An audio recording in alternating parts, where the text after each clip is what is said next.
Good morning, kids. I hope you all are well and fine into your homes. चलिए हम लोग आज बात करते हैं उर्वरक के बारे में। जैसा कि हम लोगों ने कल पढ़ा था खाद और खाद के विषय में पूरी जानकारी ली थी, खाद के लाभ और हानियाँ पढ़ी थी, वैसे ही आज हम लोग पढ़ेंगे उर्वरक के बारे में। सबसे पहले हम लोग बात करते हैं कि उर्वरक क्या होता है। उर्वरक एक संश्लेषित रासायनिक पदार्थ होता है। ये नाइट्रोजन, पोटेशियम, फास्फोरस जैसे विशेष पादप पोषक तत्वों से युक्त होता है। यूरिया, पोटाश तथा सुपर फास्फेट भी इसमें प्रयोग किया जाता है।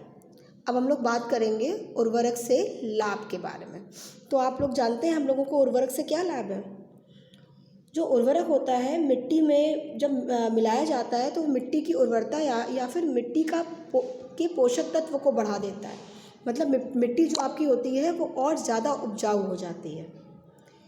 उर्वरक एक विशेष प्रकार के पोषक तत्व होते हैं। ये आपके फसल में नाइट्रोजन, फास्फोरस और पोटेशियम को अच्छे से प्रदान करते हैं। ये फसल उत्पादन को कई गुना बढ़ा देते हैं। बच्चों, सबसे ज़्यादा महत्वपूर्ण रीज़न यही है उर्वरक का यूज़ करने का, कि फसल उत्पादन की जो प्रक्रिया होती है उसको ये बहुत तेज़ कर देता है। इनके संग्रह करना और दूसरे स्थान पर भेजना बहुत ज़्यादा सरल होता है। मतलब आप इसको स्टोर भी कर सकते हैं, ये बहुत जल्दी उर्वरक आपके ख़राब भी नहीं होते हैं। अब हम लोग बात करते हैं उर्वरक से हानियाँ।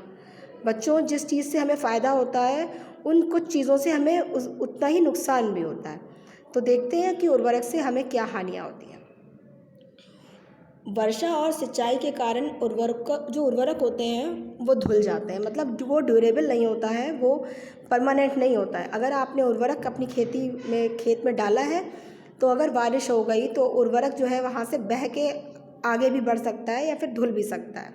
इसलिए आपको समय समय पर उर्वरक को अपने खेतों में डालना पड़ता है। उर्वरक को आप लंबे समय तक, बहुत दिन तक स्टोर नहीं कर सकते हैं। जो उर्वरक होता है वो मृदा का टेक्सचर ख़राब कर देता है और उसको अत्यधिक सांद्र यानी अत्यधिक कंसंट्रेट बना देता है। मतलब वो जो मृदा होती है वो केमिकल युक्त हो जाती है। मृदा में नाइट्रेट का अत्यधिक प्रयोग करने से जो मृदा में नाइट्रेट का गुण होता है वो बहुत ज़्यादा हो जाता है, या ये हमारे स्वास्थ्य के लिए हानिकारक भी हो सकता है।